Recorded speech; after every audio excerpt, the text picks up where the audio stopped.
The massive crystalline dome of the Nexus Arena stretched across 3 kilometers of the station's central district, its transparent walls offering a breathtaking view of the swirling nebula beyond. Inside, 50,000 beings from across the galaxy had gathered for the most prestigious combat tournament in known space. The air thrummed with excitement and the translated chatter of dozens of species.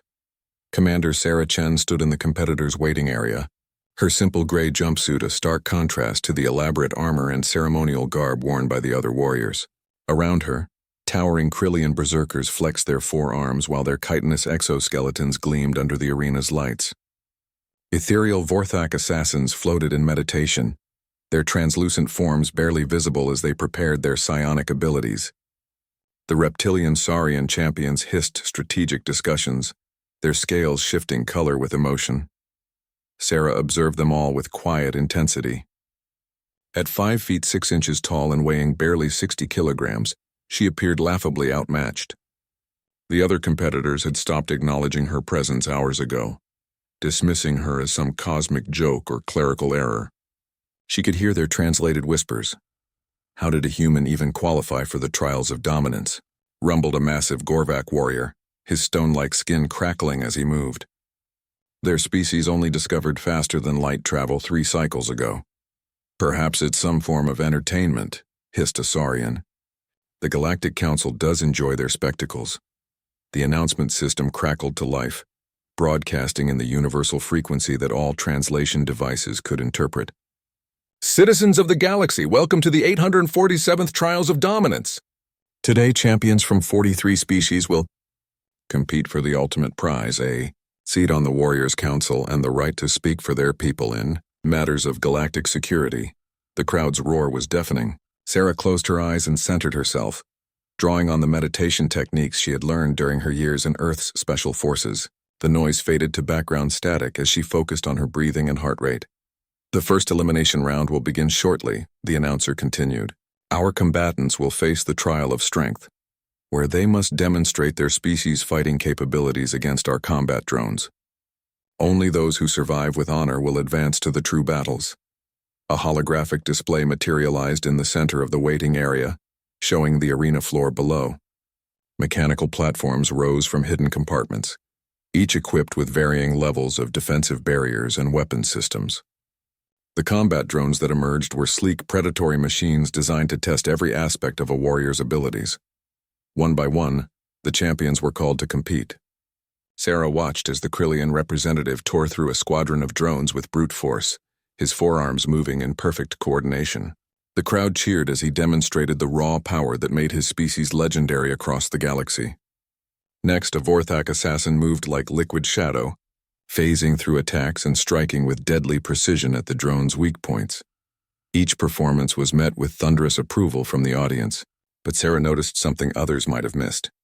The drones adapted to each fighting style, learning and evolving their tactics within seconds. The later competitors faced increasingly sophisticated challenges. Human designation Sarah Chen, report to Arena Floor 7, came the call. As Sarah walked toward the entrance tunnel, she heard the crowd's tone shift. Where before there had been cheers of anticipation, now there were chuckles and outright laughter. The massive view screens around the arena displayed her image alongside her species designation. Human, recently discovered species, classification primitive. Look at the size of it, someone in the crowd shouted, their words translated for all to hear. My offspring could defeat that creature. Is this some kind of joke? Called another voice. Humans aren't even Category 3 on the threat assessment scale. Sarah stepped onto the arena floor and the laughter intensified. The combat drones that rose to meet her were different from those faced by previous competitors. Where the others had encountered sleek advanced machines, Sarah's opponents looked almost primitive. Basic models with simple weapon systems and predictable movement patterns. The insult was clear. The arena's AI had analyzed human capabilities based on their recent emergence onto the galactic stage, and had provided appropriately weak opponents. The crowd found this hilarious. Ladies, gentlemen, and beings of all classifications.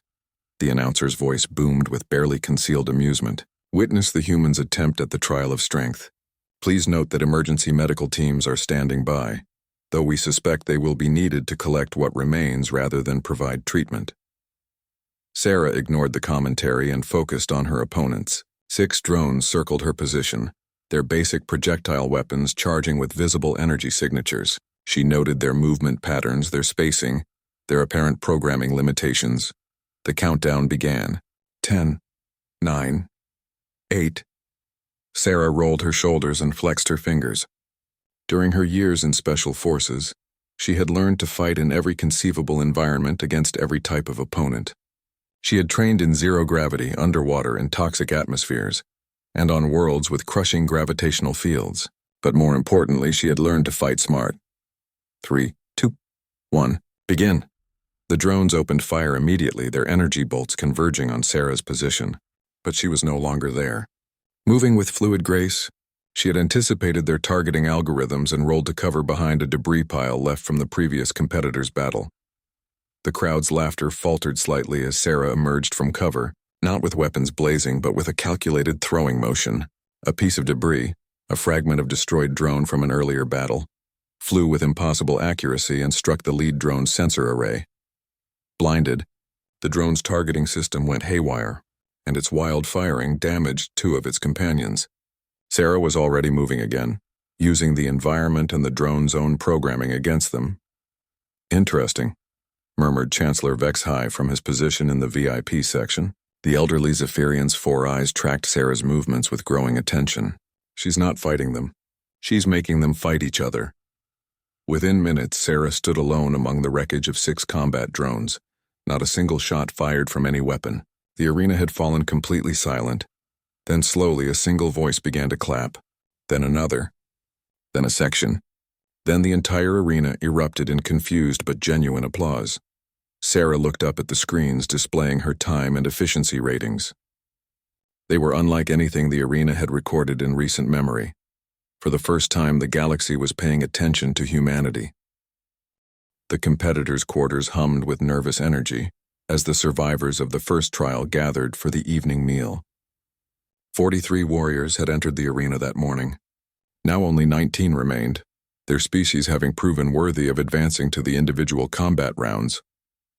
Sarah sat alone at a small table in the corner, methodically eating the nutrient paste that served as standard food for carbon-based life forms. Around her, the other warriors had naturally formed groups based on species alliances and political affiliations. The Krillian and Gorvak representatives shared stories of glorious battles past, their booming voices echoing off the metal walls.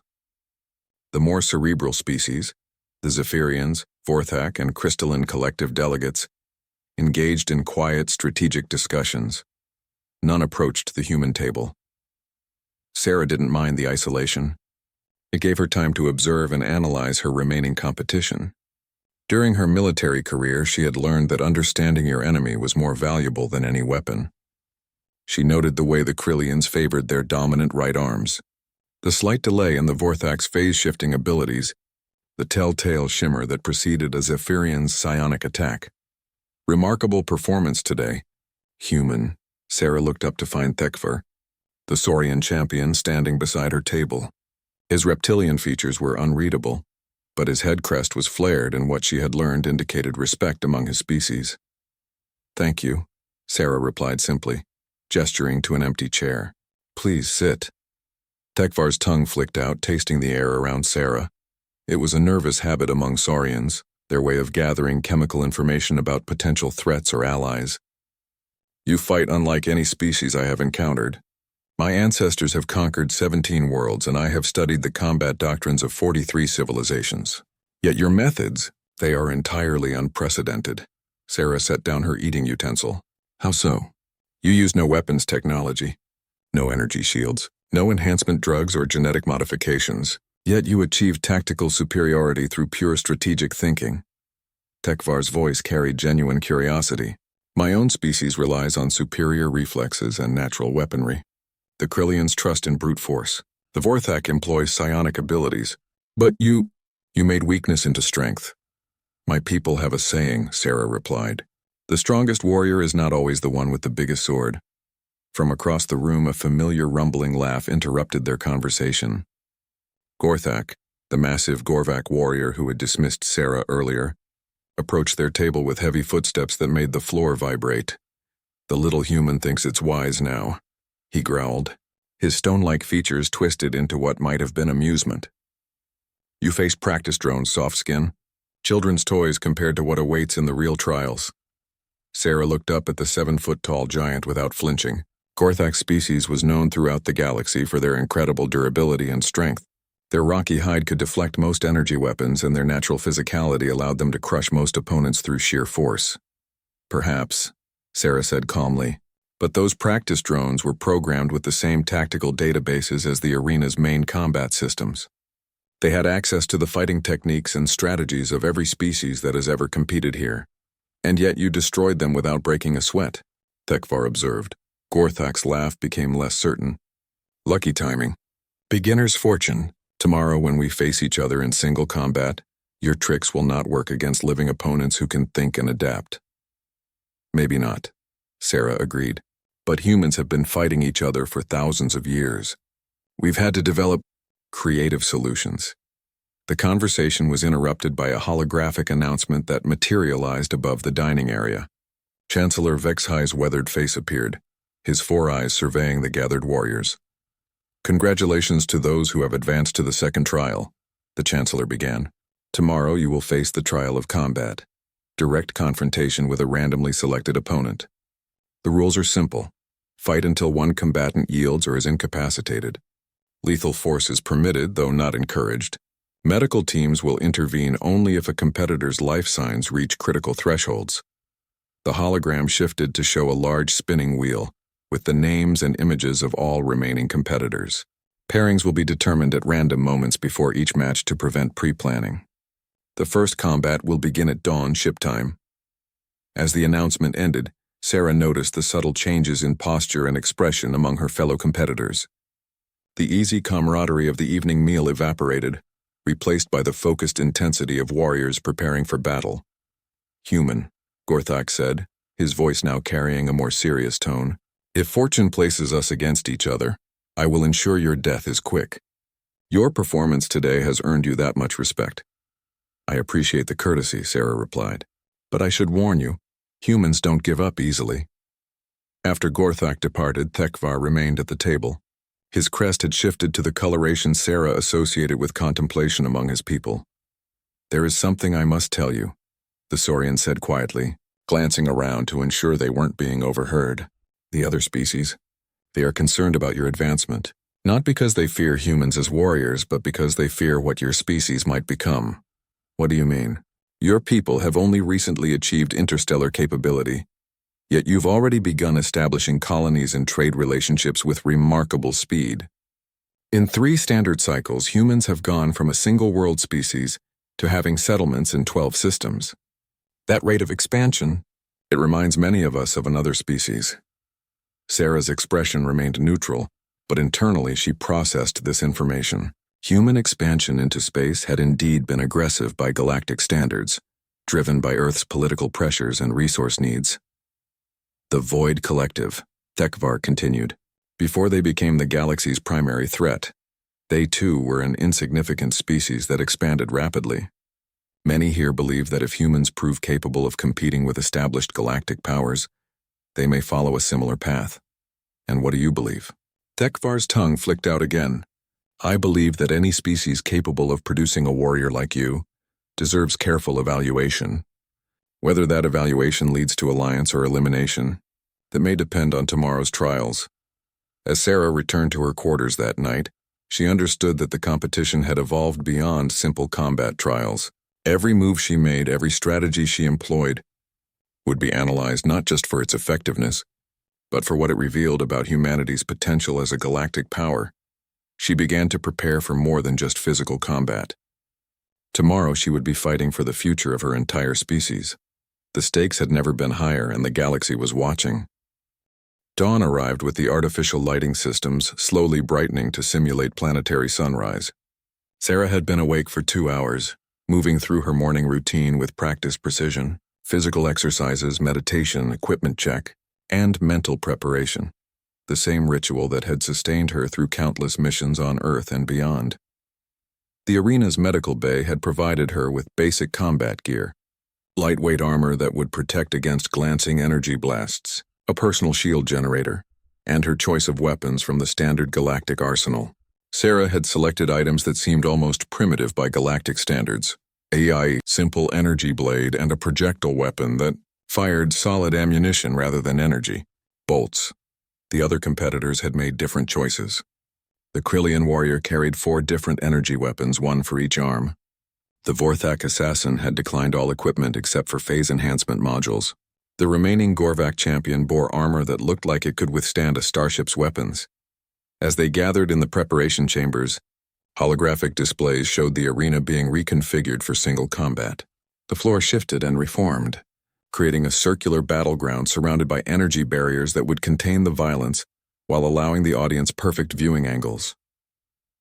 First match pairing, announced the arena's AI system. A random selection wheel appeared, spinning rapidly before stopping on 2 images. Kylos of the Crystalline Collective versus Jedi of the Ethereal Commonwealth. Sarah watched the match on the viewing screens with intense focus, the crystalline being moved with geometric precision, its body able to reshape itself into different configurations for attack and defense. Its opponent, barely visible even on the enhanced cameras, struck from multiple angles simultaneously using quantum displacement technology. The battle lasted 17 minutes and ended when Jetai's energy reserves were exhausted, leaving her unable to maintain her ethereal form. Kylos advanced to the next round, though its crystalline structure showed significant fracture damage from the ethereal attacks. Second pairing, the AI announced. This time Sarah's image appeared alongside that of Zektar, a 6-limbed insectoid warrior from the Hive Confederation. The crowd's reaction was immediate. A mixture of cheers and betting calls as spectators wagered on how quickly the human would be defeated. Sarah made her way to the arena floor, noting the configuration changes that had occurred between matches. The surface was now covered with a fine, sand-like material that would provide excellent traction, but would also clearly show movement patterns and positioning. Zektar skittered onto the opposite side of the arena, his chitinous exoskeleton gleaming with natural armor plating. Each of his 6 arms ended in a different configuration, some designed for grasping, others for striking, and 2 that had been modified to interface directly with energy weapons. His species was known for their incredible speed and the ability to coordinate multiple attacks simultaneously. Combatants, prepare for engagement, the announcer's voice echoed through the arena. Standard combat rules apply. Victory by submission, incapacitation, or death. Medical intervention only at critical life sign thresholds. Sarah centered herself, feeling the familiar calm that came before combat. Around her, 50,000 spectators fell silent in anticipation. In the VIP section, she could see Chancellor Vexhai and other high-ranking officials leaning forward with interest. Begin. Zektar immediately demonstrated why his species was feared across 3 sectors. Moving with impossible speed, he scuttled in a wide arc around Sarah's position, while 2 of his modified arms fired rapid energy pulses. The attacks came from multiple angles, forcing Sarah to dodge and weave while her opponent maintained constant motion. The crowd cheered as Sarah appeared to struggle against the insectoid's assault. Her movements seemed clumsy compared to Zektar's fluid grace, and her return fire missed its target by significant margins. But Sarah was not struggling. She was learning. Each near-miss shot was deliberately placed to test Zektar's reaction times and movement patterns. Every seemingly desperate dodge was actually a calculated positioning change. While the crowd saw a human warrior overwhelmed by superior alien capabilities, Sarah was conducting a real-time analysis of her opponent's combat doctrine. Zektar's species relied on momentum and multi-directional attacks to overwhelm their opponents. Their natural speed and coordination allowed them to maintain offensive pressure while avoiding counterattacks. It was an incredibly effective strategy against most galactic combat styles, but Sarah had faced similar tactics before, in the urban combat zones of Earth, where insurgent fighters use speed and terrain to offset superior firepower. The solution wasn't to match their speed, it was to control the battlefield. Sarah suddenly changed her movement pattern, no longer trying to evade Zektar's attacks, but instead using her shield generator to absorb the energy blasts while moving toward specific positions on the arena floor. To the untrained observer, it looked like a desperate charge. To those who understood tactics, it was the beginning of a trap. Zektar, confident in his superiority, increased his attack tempo, and began to close the distance. His weapons glowed brighter as he prepared to deliver the killing blow that would demonstrate his species' dominance over the primitive human. Sarah reached the position she had been maneuvering toward a point exactly 17 meters from the arena's center, where the gravitational field generators created a minor distortion. To most species, this would be imperceptible. But humans had evolved on a world with variable gravity conditions, and their inner ear structures were remarkably sensitive to such changes. As Zektar launched his final assault, 6 weapons firing in perfect coordination while his legs propelled him forward in a devastating charge, Sarah did something unexpected. Instead of dodging or blocking, she dropped prone and fired her projectile weapon at the arena floor. The solid ammunition ricocheted off the specialized surface at a precisely calculated angle, striking one of the gravitational field generators. The minor explosion created a brief but significant gravity fluctuation in Zektar's immediate vicinity. For a split second, the insectoid warrior found himself in a gravity well 3 times stronger than normal. His carefully coordinated charge became a tumbling crash as his 6 legs couldn't compensate for the sudden change in gravitational force. Sarah was already moving. As Zektar struggled to regain his footing, she closed the distance and placed her energy blade at the base of his primary sensory cluster. "Yield," she said simply. Zektar's compound eyes focused on the blade, then on Sarah's face. In the silence that followed, 50,000 spectators tried to understand what they had just witnessed. "I yield," Zektar said, his translator rendering the clicks and whistles of his natural speech into galactic standard. The arena exploded into chaos. Cheers, boos, confused shouting in dozens of languages. The viewing screens showed replay after replay of the final moments, with expert commentators trying to explain how a human had defeated one of the galaxy's premier warrior species. In the VIP section, Chancellor Vexhi's 4 eyes were fixed on Sarah with an intensity that suggested profound concern. He leaned toward his aide, a younger Zephyrian with elaborate ceremonial markings. "Contact the Galactic Council immediately," the Chancellor said quietly. "I want a full intelligence review of human military capabilities prepared before the next trial." This was not luck or beginner's fortune. As Sarah left the arena floor, she could hear the announcer struggling to maintain composure. "Ladies, gentlemen, and beings of all classifications, the human advances to the next round." The laughter had stopped. Now there was only the sound of a galaxy beginning to reassess everything they thought they knew about humanity. The emergency session of the Galactic Council convened in a secure chamber deep within the Nexus station, far from the cheering crowds and betting parlors of the arena district. 12 representatives from the galaxy's major civilizations sat around a circular table of polished obsidian, their faces reflecting concern, curiosity, and in some cases, barely concealed alarm. Chancellor Vexhi activated the holographic display at the table's center, showing detailed footage of Sarah's victories. The images rotated slowly, highlighting key moments with analytical overlays provided by the galaxy's most advanced tactical computers. "Colleagues," the Chancellor began, his 4 eyes sweeping the assembly, "we have a situation that requires immediate attention. The human competitor has now advanced through 2 trials using methodologies that our best strategists cannot fully explain."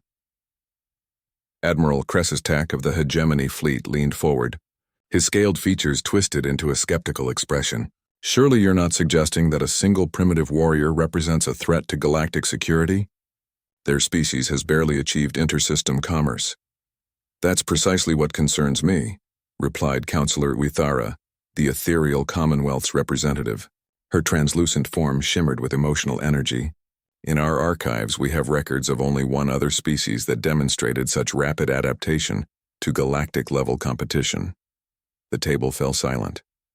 Everyone present knew she was referring to the Void Collective, the nomadic empire that had consumed 17 star systems before finally being contained through a coalition of every major galactic power.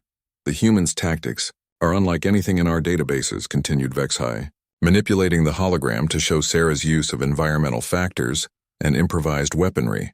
"She doesn't rely on superior technology or natural physical advantages. Instead, she demonstrates an ability to analyze complex situations and exploit weaknesses that our species don't even recognize as vulnerabilities."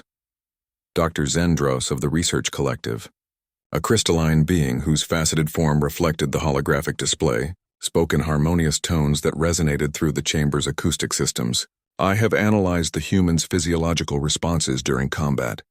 Her stress indicators remain remarkably stable, suggesting either extraordinary mental conditioning or a natural resistance to combat pressure that exceeds known galactic norms. Furthermore, the crystal being continued, her tactical innovations appear to be improvised in real time. She's not following pre-planned strategies, but rather creating new approaches based on immediate observation and analysis. This suggests cognitive flexibility beyond our current understanding.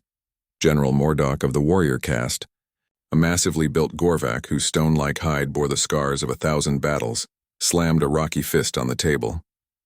You speak of this human as if she's some kind of strategic genius. She's defeated practice drones and an overconfident insectoid. Tomorrow she faces real warriors with centuries of combat experience. That's what worries me, Vexhai replied quietly. Watch this analysis. The holographic display shifted to show a side-by-side comparison of Sarah's movements with those of famous military commanders from galactic history. Pattern recognition software highlighted similarities in positioning, timing, and tactical decision-making that were statistically impossible to achieve by chance. The human fights like she has access to our entire tactical database, observed Counselor Ithara. She anticipates countermeasures before they're employed and adapts to technologies she's never encountered before.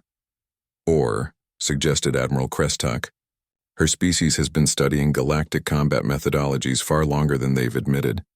This could be evidence of human espionage operations that predate their official first contact. Dr. Zendros's crystalline form pulsed with analytical energy. I've run probability analyses on that theory. The statistical likelihood of developing such sophisticated counter-tactics through observation alone is less than 0.0003%. The human's performance suggests either direct military experience against galactic standard opponents or what? Demanded General Mordock. Or her species has been engaged in warfare so complex and varied that they've naturally developed adaptive combat techniques that surpass our established doctrines. The implications of this statement settled over the council like a cold wind. If humans had achieved such tactical sophistication through internal conflicts on a single world, what would they be capable of with access to galactic technology and resources? There's something else, Vexhai said, calling up a new set of data. Our intelligence division has completed their analysis of human expansion patterns since first contact. Their colony placement, trade route establishment, and diplomatic initiatives all follow strategic principles that suggest long-term planning on a galactic scale. The hologram showed a three-dimensional map of human settlements and sphere of influence. What had initially appeared to be random expansion now revealed itself as a carefully coordinated network of strategically positioned outposts. They're building an empire, Admiral Krestak said, his voice barely concealing alarm. While we've been treating them as a primitive curiosity, they've been positioning themselves for galactic-scale operations. Counselor Ithara's ethereal form flickered with anxiety. The question becomes, what do we do about it? The human has earned her place in the trials through legitimate competition. We cannot simply disqualify her without cause. And, added Dr. Zendros, doing so would likely confirm to the humans that we view them as a threat, potentially accelerating whatever timeline they're operating under. General Mordock's gravelly laugh filled the chamber. You're all paranoid. So what if the humans are clever? Intelligence without power is meaningless. Their entire fleet couldn't challenge a single hegemony battle group. Today, Vexhai corrected, their entire fleet couldn't challenge us today. But what about in 10 cycles or 50? The Void Collective started as a small trade consortium that no one considered threatening until it was too late. The Chancellor stood, his ancient form moving with the weight of decision. I propose we take no direct action for now, but increase our monitoring of human activities significantly. If the human warrior continues to advance in the trials, we'll have a perfect opportunity to study their capabilities firsthand. And if she wins? Asked Counselor Ithara. If she wins, Vexhai replied grimly, then humanity earns a seat on the Warriors' Council and the right to participate in galactic security decisions. At that point, we'll have much larger concerns than a single combat tournament. The session ended with an agreement to maintain careful observation while taking no overt action. But as the counselors dispersed, each carried with them the uncomfortable realization that they might be watching the emergence of the galaxy's next major power. In the arena district, completely unaware of the political storm her victories had created, Sarah Chen prepared for her next match with the same methodical calm she brought to every challenge. The galaxy was learning to fear humanity, one fight at a time. The arena had been transformed for the semi-final rounds.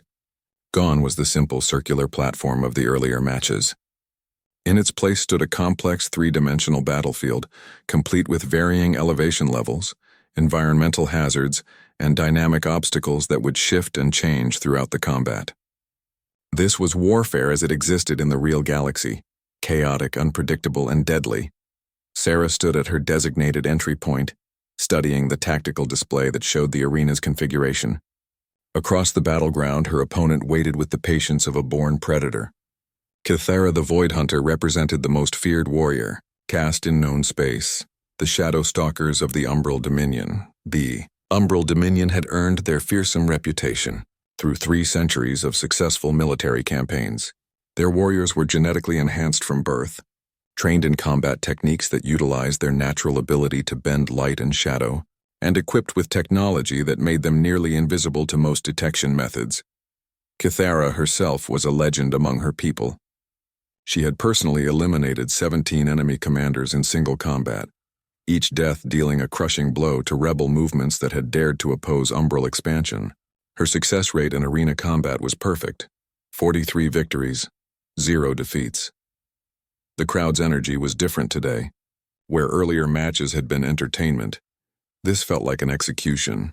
Betting odds heavily favored the Shadow Stalker, with most gamblers wagering not on who would win, but on how long the human would survive. In the VIP section, Chancellor Vexai watched with intense focus. Around him, representatives from dozens of species had gathered to witness what many expected to be humanity's final moment on the galactic stage. The political implications of this match extended far beyond simple tournament advancement. Combatants prepare for engagement. The announcer's voice carried an unusual solemnity. This is a semi-final match with expanded combat parameters.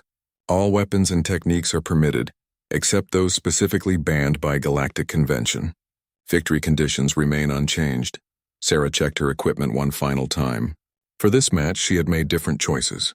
Instead of the energy blade and projectile weapon that had served her well, she carried a collection of items that seemed almost primitive: smoke canisters, reflective surfaces, and what appeared to be simple climbing gear.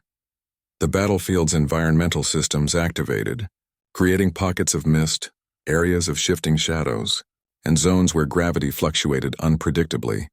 This was Kythera's natural element, a place where her species' advantages would be maximized while her opponent's strengths were minimized. Begin, Kythera vanished instantly, her form blending seamlessly with the shadows cast by the arena's obstacles. Her people had evolved on a world where the line between light and darkness shifted constantly, creating beings who existed as much in shadow as in the physical realm. Sarah didn't try to track her opponent visually. Instead, she moved toward the center of the battlefield while deploying her smoke canisters in what appeared to be random locations. The crowd murmured in confusion as the human seemed to be deliberately obscuring her own vision. But Sarah wasn't relying on sight. During her years fighting in Earth's most challenging environments, she had learned to use all her senses. The slight displacement of air currents, the barely audible whisper of movement, the faint warmth signature that even shadow-cloaked beings couldn't completely eliminate. These became her eyes in the artificial twilight of the arena. The first attack came without warning. Kythera materialized behind Sarah's position, her shadow blade striking with lethal precision toward the human's neck. The crowd gasped, certain they were about to witness the end of humanity's unlikely tournament run. But Sarah was no longer there. She had sensed the attack through air pressure changes and dropped into a combat roll that brought her behind a barrier. Just as the shadow blade passed through the space her head had occupied, Kythera's surprise was evident even through her species' naturally impassive features. No opponent had ever detected one of her stealth attacks before it landed. She faded back into shadow, but now she was wary. The tactical display showed both combatants' approximate positions to the audience. but their true locations remained hidden in the battlefield's controlled chaos. Sarah continued her seemingly random deployment of equipment while Kythera circled like a predator, seeking the perfect moment to strike. The second attack came from above. Kythera had climbed the arena's vertical surfaces using her people's natural ability to adhere to any surface. She dropped silently toward Sarah's position with her shadow blade extended, intending to end the match with a single killing strike. This time, Sarah was ready. As Kythera descended, the human used one of her reflective surfaces to redirect the arena's lighting into the Shadow Stalker's path. The sudden burst of illumination disrupted Kythera's shadow camouflage, revealing her position for a crucial instant. Sarah's response was immediate and precise. Using the climbing gear she had carried into the arena, she launched a grappling hook that caught Kythera mid-descent. The Shadow Stalker, suddenly entangled and unable to phase back into shadow, crashed to the arena floor with bone-jarring impact. But Kythera was far from defeated. Rolling to her feet with fluid grace, she abandoned stealth for direct assault. Her shadow blade extended into a longer configuration as she pressed forward with a series of attacks that demonstrated why her species dominated galactic combat sports. Sarah found herself on the defensive, using her energy shield to deflect strikes that would have cut through most armor. Kythera's blade moved with impossible speed, striking from angles that defied conventional physics as she bent light and shadow to create optical illusions that confused targeting systems. The crowd was on its feet now, watching two master warriors pushing each other to their limits. But slowly, those with tactical training began to notice something unusual. Sarah wasn't just defending, she was learning. Each exchange taught her more about Kythera's fighting style. The Shadow Stalker's techniques were incredibly sophisticated, but they followed patterns based on her species' natural advantages. Like all beings who relied heavily on superior technology and genetics, Kythera had never needed to develop the kind of adaptive creativity that humans use to overcome natural disadvantages. Sarah began to change her defensive patterns, using the smoke she had deployed earlier to create zones of visual confusion that affected Kythera's shadow manipulation abilities. The reflective surfaces she had positioned around the arena started to serve a purpose, creating unpredictable lighting conditions that disrupted the Shadow Stalker's natural camouflage. Most importantly, Sarah began to use the arena's own environmental hazards as weapons. When gravity fluctuations affected her movement, she compensated by adjusting her positioning to force Kythera into the same unstable zones. When mist concealed her opponent, she used sound and vibration to track movement patterns. The turning point came when Kythera, frustrated by her inability to land a decisive blow, attempted her species' most devastating technique, the Shadow Strike. She faded completely from the visible spectrum, becoming one with the darkness itself before launching an attack that would strike from every direction simultaneously. Sarah closed her eyes and listened. In the absolute silence that preceded the Shadow Strike, she heard something Kythera hadn't intended to reveal, the whisper of displaced air that indicated exactly where the attack would originate. As the Shadow Strike erupted around her, Sarah was already moving. She rolled toward the attack source while activating every light source and reflective surface she had placed throughout the arena. The result was a burst of illumination that turned the battlefield into a hall of mirrors. Kythera materialized in the center of the light burst, her shadow abilities overloaded by the intense illumination. For the first time in her career, she was completely visible and vulnerable. Sarah's energy blade found its mark at Kythera's throat. "Yield," Sarah said simply. In the stunned silence that followed, Kythera looked into the human's eyes and saw something that chilled her more than defeat ever could. She saw a warrior who had understood her capabilities, analyzed her weaknesses, and developed countermeasures in real time. "I yield," Kythera whispered. The arena erupted in chaos. But this time it wasn't confusion, it was recognition. 50,000 beings from across the galaxy realized they were witnessing something unprecedented in galactic history. Humanity had just defeated the most feared warrior caste in known space. In the VIP section, Chancellor Vexhai turned to his aide with an expression of profound concern. "Contact the Emergency Council immediately," he said quietly. "We need to discuss humanity's future in the galaxy, tonight." The Emergency Council session convened at midnight ship time. The usual formal protocols were abandoned in favor of urgent consultation, as representatives from every major galactic power gathered via holographic link. The chamber's atmosphere was thick with tension and the bitter taste of fear. Chancellor Vexhai stood before the assembled council, his ancient features grave with the weight of impending decision. Behind him, holographic displays showed Sarah's complete tournament record alongside comparative analyses that painted a disturbing picture of human capabilities. Colleagues, we can no longer treat this as a simple sporting event, the Chancellor began.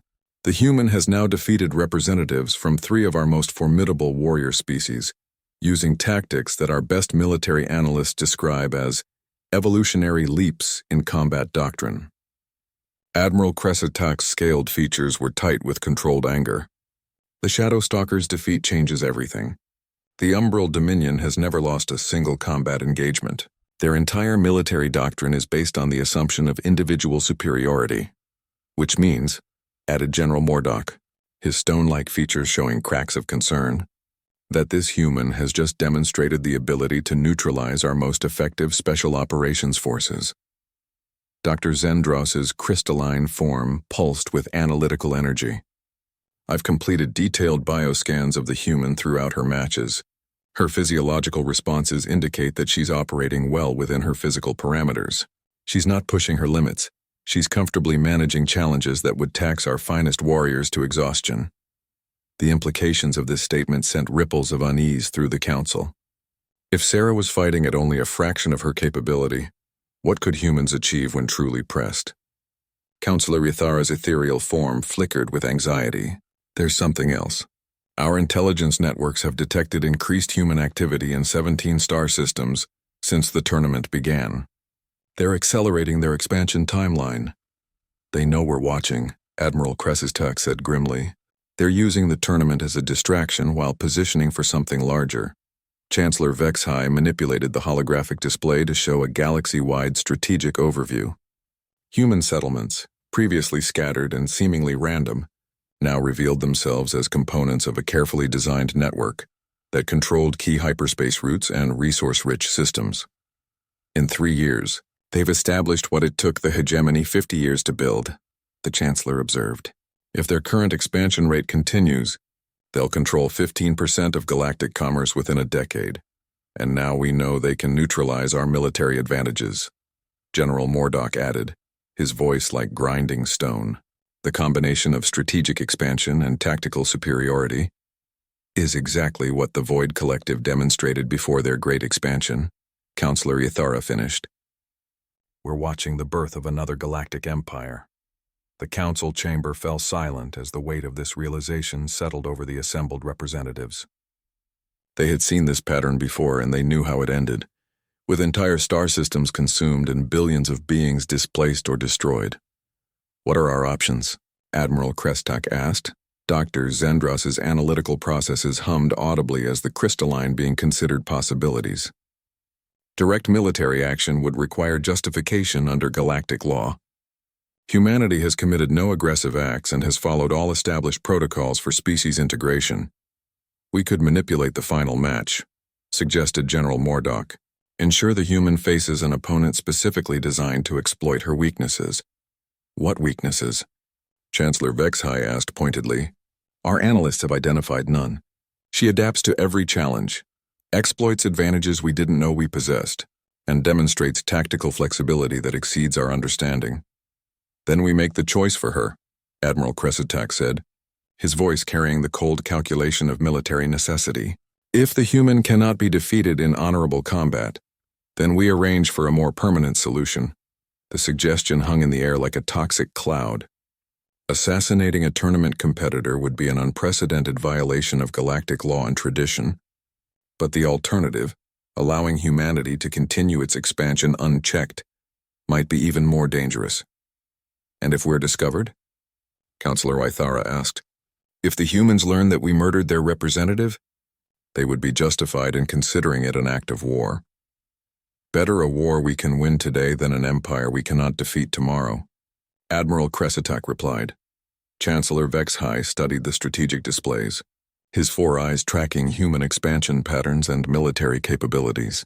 The parallels to the Void Collective were undeniable, but there were differences as well.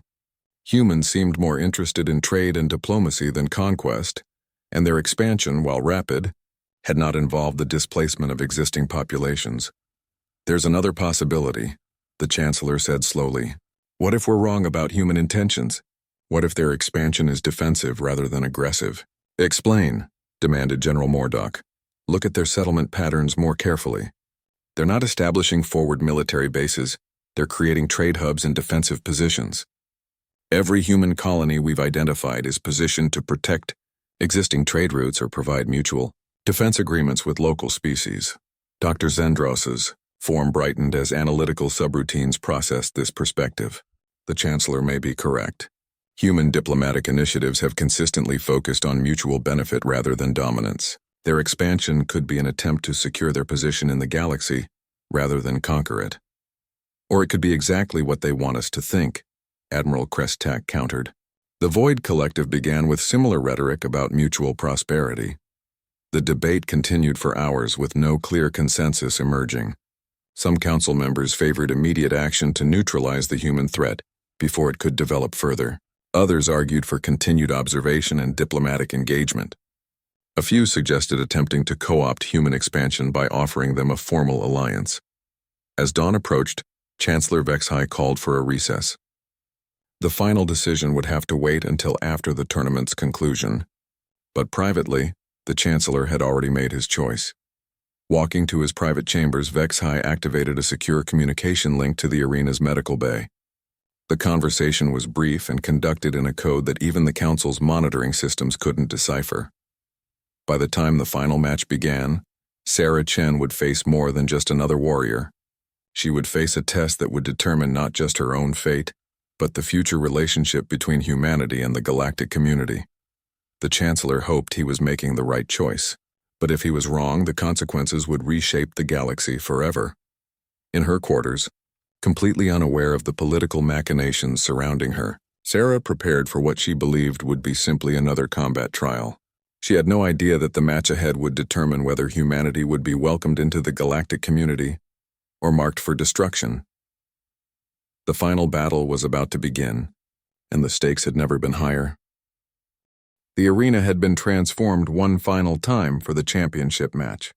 Gone were the complex environmental hazards and dynamic obstacles.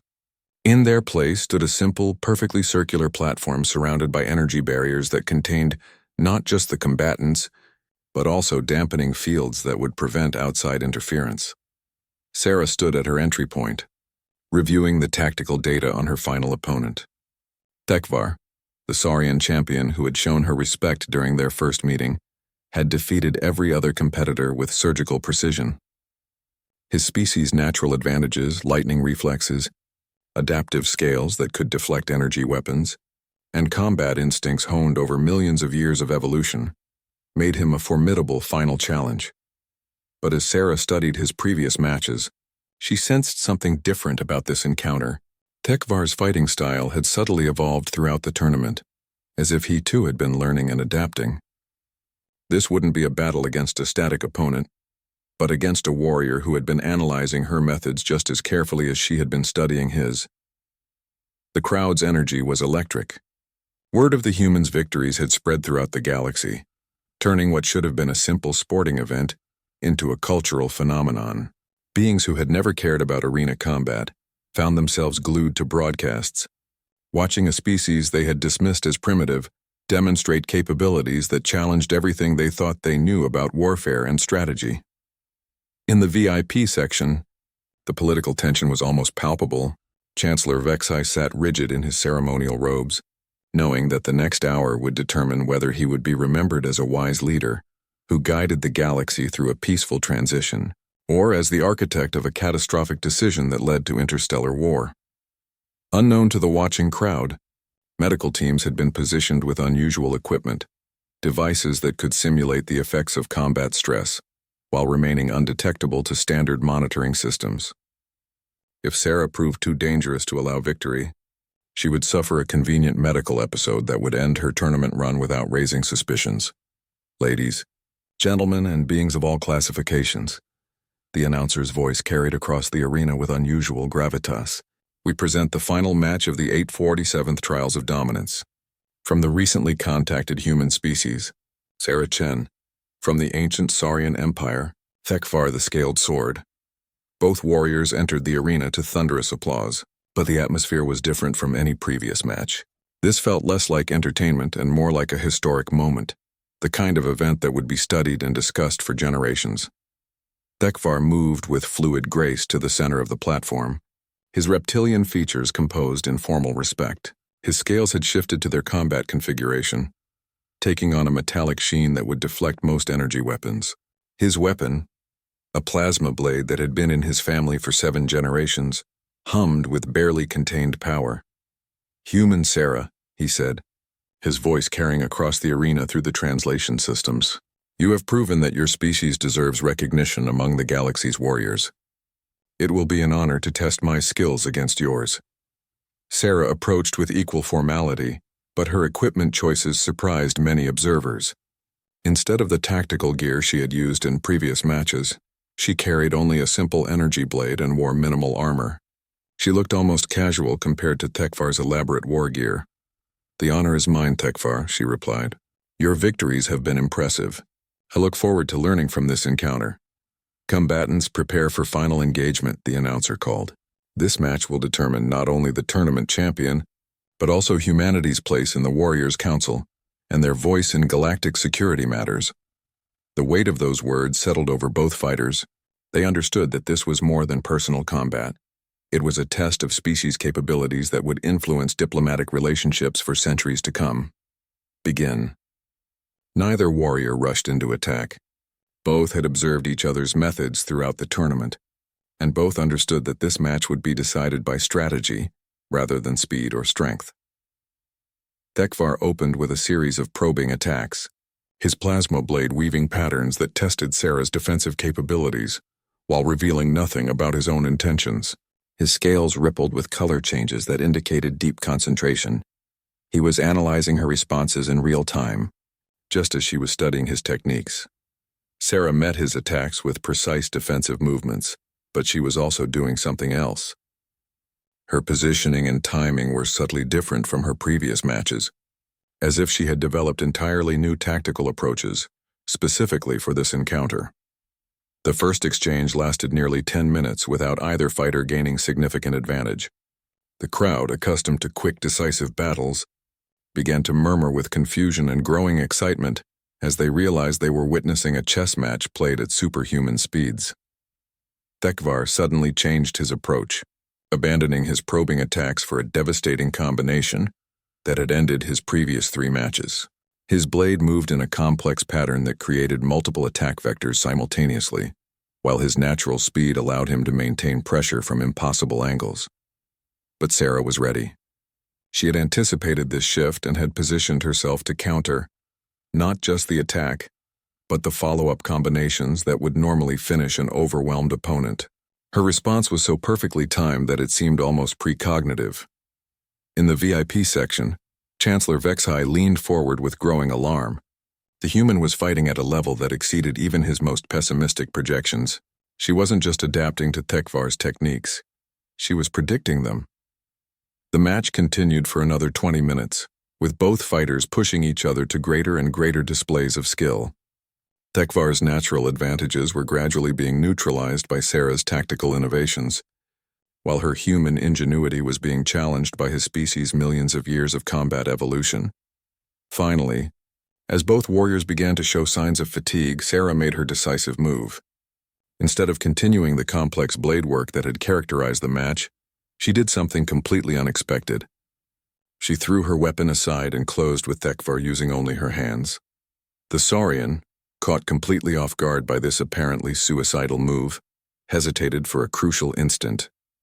In that moment of surprise, Sarah demonstrated something that no galactic species had ever developed: the human ability to use an opponent's weapons and natural advantages against them, using techniques developed in humanity's own brutal history of warfare.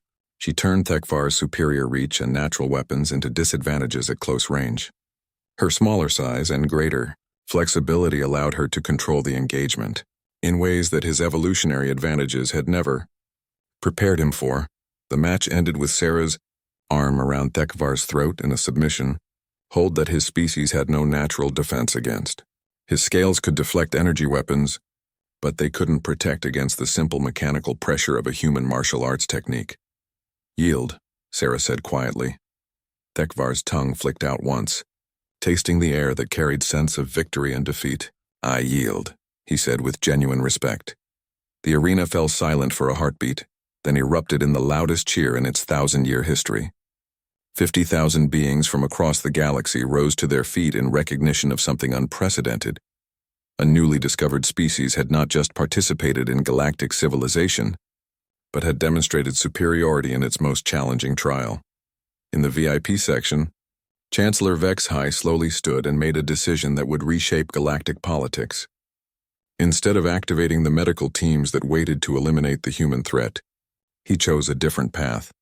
Walking to the communication podium, he activated the galaxy-wide broadcast system that would carry his words to billions of beings across hundreds of worlds. "Citizens of the galaxy," he began, his voice carrying the weight of historic change. "Today we have witnessed the emergence of a new power among the stars. Humanity has proven not just their worth as warriors, but their potential as partners in our shared future." He paused, looking directly at Sarah as she stood victorious in the arena below. By right of victory in the trials of dominance, humanity is granted full membership in the Galactic Council, with all the rights and responsibilities that accompany such recognition. May this day mark the beginning of a new era of cooperation and mutual prosperity.